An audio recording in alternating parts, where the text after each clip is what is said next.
हमें क्या था आज जोड़े लाके तस्वीर में आओ वीडियो बनाओ ना बड़ा यार है मेरा ठीक है स्कूल में पैसे लेना जो है ना बड़ा मुश्किल काम है अगर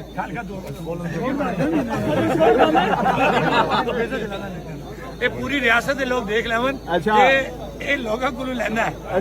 इलेक्शन कमेटी ऊपर इसका एतमाद बहाल होया इलेक्शन कमेटी ठीक है ना ठीक है इलेक्शन कमेटी ये खुशी देना इलेक्शन कमेटी को 100 रुपया